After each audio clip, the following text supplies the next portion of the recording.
Alright, picture this. You've just spawned into Rust, you're cold, you're naked, and your stomach is growling louder than the boar that's about to chase you. Forget about AKs, metal bases, or raiding your neighbor just yet. Your first real quest is way more primal, finding something to eat before you keel over. In Rust, food isn't just about stopping that hunger bar from screaming at you. It's your ticket to healing up after a wolf bite or recovering in time to win a last-second gunfight. No food, no fight, simple as that. But here's the twist. Not all food spots in Rust are created equal. Some places are absolute jackpots, but you'll be battling other hungry survivors for every scrap. Others are peaceful hideaways where the smart and stealthy can fill up without firing a shot. And then there are the risky spots where grabbing a pumpkin feels like a high-stakes heist. Today, we're ranking the best places to find food in Rust, not just by how much they fill you up, but by the strategy, the risk, and how likely you are to walk away full and alive. I'm quickly moving on to the video. Before we start, if you enjoy these types of list videos, don't forget to like the video and subscribe. Enjoy watching. If you've been sprinting across the cracked, dusty highways of Rust, you have probably spotted those messy roadside junk piles. They might not look like much, just heaps of discarded odds and ends, but for a hungry survivor, they are like an all-you-can-eat buffet. Well, a very questionable one. You can find cans of beans, cans of tuna, bread loaves, apples, pickles, and even a chocolate bar if you are lucky. Sometimes, there is even a bottle of water tucked in there, just waiting to save you from dying of thirst in the middle of nowhere. The best part? You do not need any fancy tools or special requirements to grab the goods. You can just run by, open up the pile, and keep moving. It is the perfect quick pit stop for nomads who do not have time to set up a campfire or hunt down a deer. The downside is that you are rarely the only one with that idea. Roads in Rust are busy, and that means more eyes on the same loot pile you are going for. And that is where things get spicy, because while you are digging through your granola bar dreams, someone else might be watching from the bushes with a crossbow, waiting for you to let your guard down. PvP ambushes here are not rare, they are practically part of the roadside experience. Sometimes the pile spawns bonus loot like components or scrap, and that is when players get extra bold. So, if you are going roadside shopping in Rust, keep one eye on the loot and the other on your surroundings.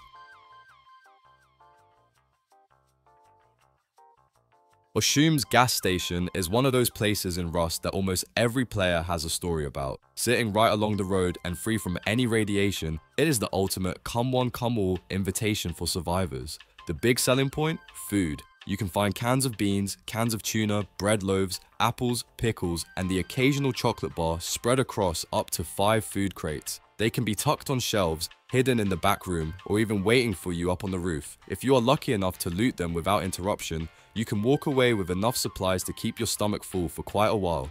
But of course, this is Rust, and nothing comes without risk. Oxus Gas Station is a certified player versus player hotspot. It is not just the food drawing everyone in, it is the recycler and the green keycard spawn. Both are incredibly valuable, especially early in the game, which means players are constantly cycling through, looking for a quick score or an easy kill. If you decide to make a run for Oxus, be prepared for chaos. You might roll up and find it quiet, loot to your heart's content, and leave without a scratch. Or you might step through the front door and immediately catch a shotgun blast to the face. Whether you are freshly spawned or lightly geared, you need to stay alert. Keep moving, check your angles, and never assume you are alone, because at Oxus you almost never are. The abandoned supermarket is basically Rust's version of a chaotic Black Friday sale. Only instead of people shoving for a discounted TV, you have players blasting each other over a can of beans. Sitting right on the road with zero radiation, it is a tier 1 monument that everyone can access, which is exactly why it is always crawling with life and death. The real attraction here is the food. You can grab cans of beans, cans of tuna, bread loaves, apples, pickles, and the occasional chocolate bar from up to 10 food crate spawns scattered around the building. There is even a recycler on site for extra value, making it an early game jackpot if you can pull it off. Of course, getting that jackpot is the hard part. The supermarket is one of the most heavily contested locations on the island. With so many food crate spawns packed into a small space, you will rarely find it empty. Every aisle can become a death trap, every corner a possible ambush point. You might come in looking for lunch and leave with nothing but a respawn timer. If you are heading to the abandoned supermarket, treat it like a smash and grab mission. Move fast, loot faster, and never get too comfortable. Keep your weapon ready, listen for footsteps, and do not linger longer than you have to. The food is great, the loot is solid, but survival here is never guaranteed. Only the most prepared players make it out with both their stomachs and their inventories full.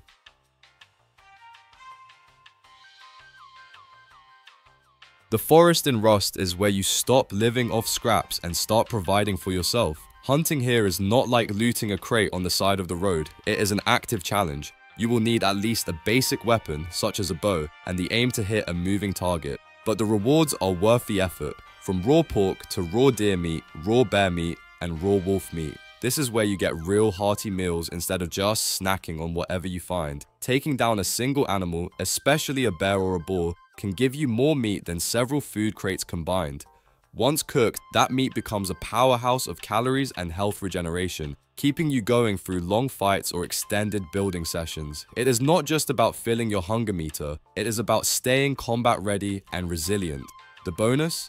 Hunting animals in the forest is like hitting the survival jackpot. Alongside the meat, you also get animal fat for fuel, leather for crafting, cloth for bandages and armor, and bone fragments for tools. Every hunt in the forest is more than just dinner, it is a full supply run, setting you up with critical resources that will keep you alive long after the last steak has been eaten.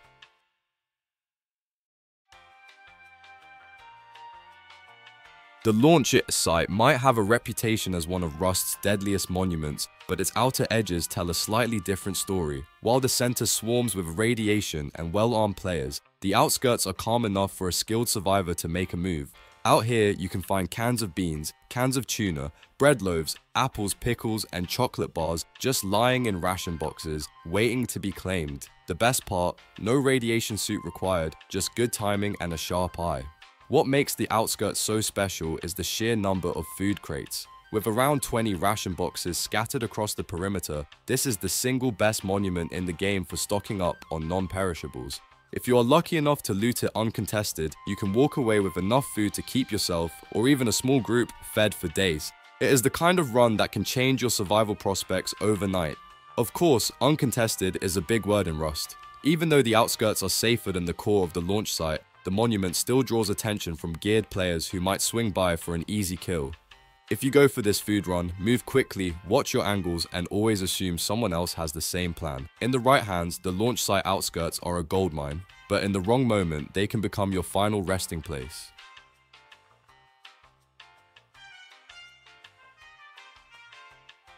The rivers of Rust are like nature's all-you-can-eat buffet, and they do not even charge admission.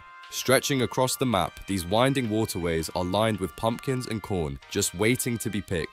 No tools, no fancy gear, just walk up and grab what you need. For a new player fresh out of a spawn, this is one of the easiest and most reliable ways to get your hands on solid, filling food without risking your life in a monument firefight. A quick jog along a riverbank can easily fill your inventory with stacks of pumpkins and corn, enough to keep you going for days. Even better, you can drink straight from the river to stay hydrated while you gather, turning it into a one-stop shop for survival basics. The food itself is high quality, giving you the calories you need to keep exploring, building, or fighting without slowing down. The real magic of riverbank gathering is what happens after you eat. Every pumpkin and corn you consume gives you seeds, and those seeds are your ticket to complete food independence. With a little planning, you can start your own farm, producing a constant supply of food without ever having to risk a dangerous loot run again. In Rust, that kind of self-sufficiency can be the difference between thriving and barely scraping by.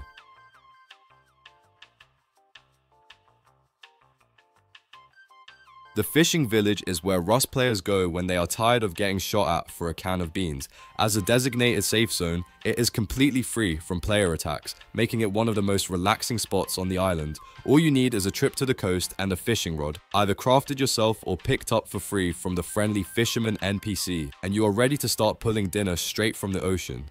Fishing here is not just peaceful, it is profitable. Larger catches, like salmon, can be gutted for a huge amount of raw fish, giving you a steady, high-quality food source without ever having to dodge bullets or radiation. In many cases, the food output rivals hunting big game animals, except your only opponent is your own patience. Plus, gutting fish can reward you with scrap, cloth, and even valuable keycards, turning each cast into a potential jackpot. If that is not enough, certain fish can be sold directly to the village vendors for scrap. giving you a safe and consistent income stream. For players who prefer to live on the quieter side of Rust, the fishing village offers everything you need: food, resources, and safety, all without firing a single shot. It is the closest thing Rust has to a vacation spot, and it might just be the smartest way to survive long term.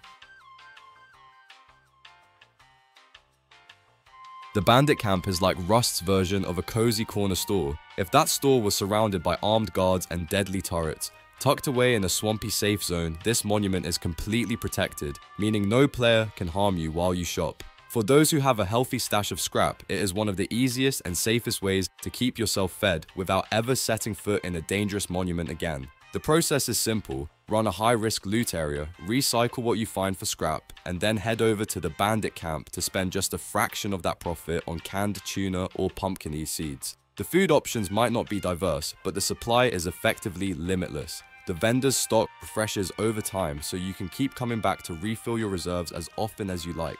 What makes the Bandit Camp so appealing is the total absence of risk. There are no ambushes, no radiation zones, and no need to rush. You can take your time, shop in peace, and walk out with enough food to keep you going for days. For solo players and groups alike, it is the ultimate low-effort, high-security solution to the island's constant hunger problem. The video ends here. See you in another video. Don't forget to subscribe.